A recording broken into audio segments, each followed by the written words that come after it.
So last time we were together, we were really digging into the incredible impact of that post-exilic Jewish community. We were. We talked about how the prophets, the leaders, after that trauma of the exile, they basically rediscovered and codified the law, making it this supreme authority. That's right. We set the stage for how the law became this engine for historical survival. It was a cultural force so powerful it helped Hebraism stand up to and in many ways overcome the massive weight of Hellenism. Turning Jerusalem into this hub of learning, it was a huge success story. A miraculous recovery, Yeah. really, all driven by this intense focus on covenant fidelity. But it sounds like you're saying, and this is what we're getting into today, that this very successful engine came with a profound shadow side. It always does. Success on that scale, it always casts a shadow. If Yeah. you build a mountain, you create a valley. Right. Our deep dive today is all about those negative, unintended consequences. Specifically, we're looking at the core doctrine that came out of this period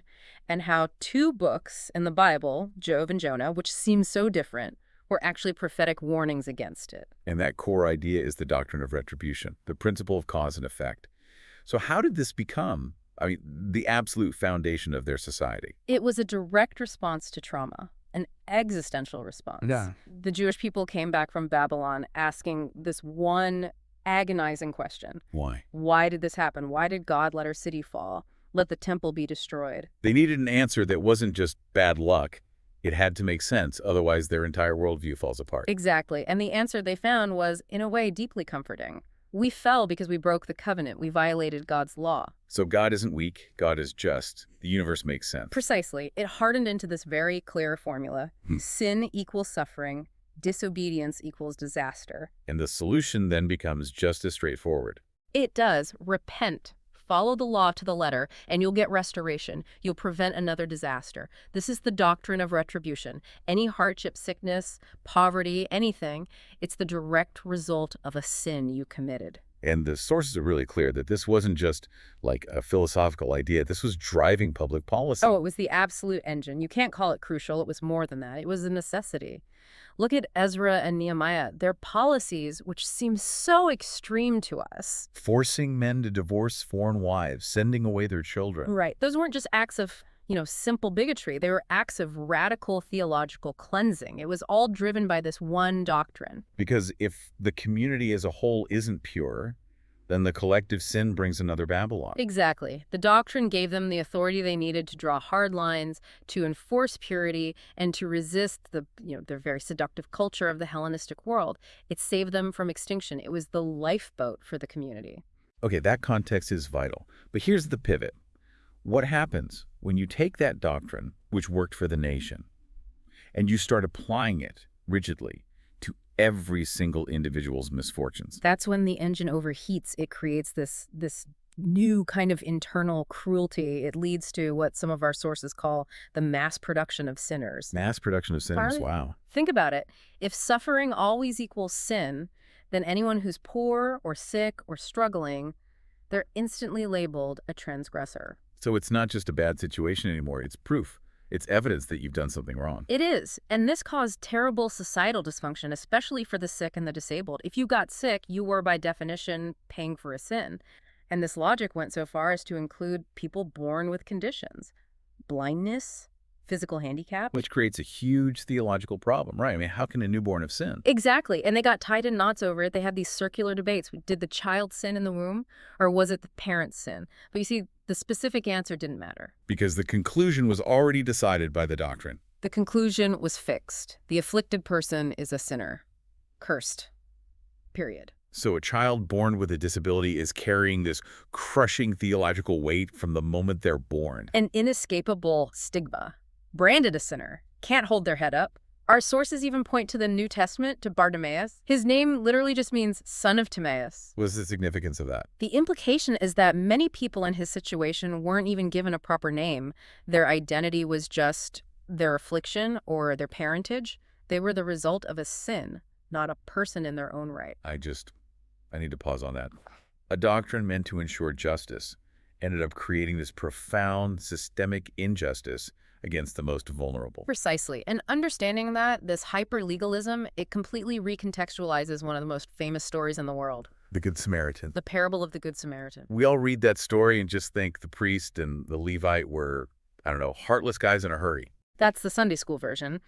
But when you apply the doctrine of retribution, the story just explodes with new meaning. This is a huge aha moment. Okay. The Jewish leaders walking down that road to Jericho, they see this man robbed, beaten, left for dead. They don't just see a victim of a crime. They see someone being punished by God for his sins. So his condition is a sign of divine judgment. Yes, they are literally walking past God's sentence being carried out in real time. For a priest or a Levite who are so steeped in this theology to stop and help, that would be like interfering with God's will. It would be like running into a courtroom and trying to stop a judge's sentence. You got it. They might have thought that by showing mercy to this man, they themselves would be going against God. So it wasn't just cruelty. It was a kind of a twisted, rigid piety. They thought they were being faithful. Absolutely. And that's what makes the ending so revolutionary. Only the Samaritan, the outsider, the heretic, the one who's completely outside this rigid Jewish doctrine, is free to act with basic human compassion. The system had become that corrupting. That's the perfect setup, then, for the prophets who saw this danger. Let's start with Job. Victor Hugo said that if all literature were destroyed and only one book could be saved, it should be Job. It's a masterpiece. It is, but its real purpose, its historical function, often gets missed. We tend to think Job is just about the question of why good people suffer. Right, the problem of suffering. But our sources argue that its actual crucial subject is a direct, powerful critique of the doctrine of retribution itself. It's meant to set a limit on that whole way of thinking. Because Job is the perfect test case. He's righteous, he's blessed, and then suddenly he's afflicted. It shatters the need formula. It completely demolishes it. And the core conflict of the book isn't really Job versus God or Job versus his suffering. It's Job versus his friends. Eliphaz, Bildad, and Zophar. Right. They are the perfect mouthpieces for the retribution doctrine. They just keep insisting, you must have sinned, Job, just repent. And Job's refusal to accept that is the whole point. He knows he's innocent. So if suffering isn't punishment for sin, what's the answer the book gives? It pivots the whole conversation. The book suggests suffering shouldn't be seen as payment for a past sin, but as a difficult process of spiritual discipline. A trial by fire. Job's big realization at the end is the key. After he encounters God, he says, I had heard of you by the hearing of the ear, but now my eye sees you. Moving from just knowing about God to actually knowing God, Ugh. and experiential knowledge. It is. The suffering becomes the crucible that forges a deeper, more direct relationship with God. The anonymous prophet who wrote this book was clearly a spiritual genius. He saw the danger of taking a doctrine meant for the community and using it as a weapon against individuals. So Job critiques the internal cruelty of the doctrine. That brings us to Jonah, who seems to critique its external implications. That's a great way to put it. We all know the story of the big fish, but its real purpose is a warning against the extreme xenophobia that grew out of this period. To maintain purity against Hellenism, they had to build walls, but those walls started to exclude everyone. And it became frighteningly rigid. The policies were to have zero contact with Gentiles, don't take gifts from them. And get this, if a Gentile asks you for directions, you were supposed to deliberately point them the wrong way. Wow. Misdirection is a religious duty. It gets darker. Some sources say midwives were told to refuse to help Gentile women in childbirth, let the mother and the child die, all to maintain this idea of theological separation. It just completely erased compassion for anyone on the outside. Which makes Jonah's anger so much more understandable. He's not just a grumpy prophet, he's a patriot. He embodies this national sentiment. Exactly. He despises Nineveh, the capital of Assyria, the enemy. He wants God to judge them according to the strict retribution model. So when God shows mercy, Jonah is furious. It threatens his entire black and white worldview. And that ending. It's one of the most stunning cliffhangers in literature. It is. God just lays it out. Jonah is upset about a little plant that gave him shade, and God says, you care about a plant? Should I not care about a city with 120,000 people and all their animals? Yeah. And the book just ends. It forces the reader to sit with that question, to confront their own narrow, xenophobic worldview. So if you put all this together, a society that labels the sick, the poor, and all foreigners as cursed sinners, suddenly Jesus' ministry comes into sharp, focused relief. This is the essential background to the New Testament. I mean, without understanding this social reality, you honestly can't interpret the Gospels correctly. Jesus' healings weren't just random acts of kindness. They were theological statements. They were radical theological challenges to the entire system. Every time he healed someone, he was publicly overturning the verdict that society and its theology had passed on them. He wasn't just curing a disease, he was restoring a person standing before God and the community. Absolutely. Think about the lepers. They were the ultimate cursed sinners. People would throw rocks just to keep them away. And Jesus touches the leper. He is physically and symbolically demolishing the whole structure of purity and punishment. It makes his choice to heal on the Sabbath a much more pointed act, too. It's a direct challenge to the rigid application of the law. The rigidity was the system.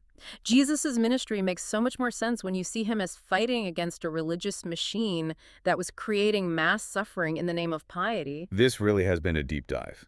To Yep. sum it all up, the doctrine of retribution was a necessary lifeboat that saved the community, but it became a cruel hammer when applied to individuals, creating a society of sinners and elites. Ah. Job and Jonah were the internal alarms, the prophetic warnings that they were missing the point. And that leads to one final thought for you, our listener. It reminds me of the philosopher Plato. They say that over the entrance to his academy, he had a sign that read, "Let no one ignorant of geometry enter." A pretty high bar for entry. It was. And if we were to create a modern theological equivalent based on what we've discussed today, it might be this. Let no one ignorant of the intertestamental period and the doctrine of retribution attempt to interpret or preach the New Testament. That background. It is the geometry of the Gospels. That's a powerful and, I think, necessary warning. It is. So here's the thought to leave you with. If Jesus' primary mission was to challenge a religious system that created so much judgment and exclusion, we have to ask ourselves, what systems, religious, social, political, are at work in our world today? Which of our own doctrines might be creating a modern mass production of sinners, judging and excluding people based on their struggles or their identity? That's the question this deep dive leaves us with. Something to think about until next time.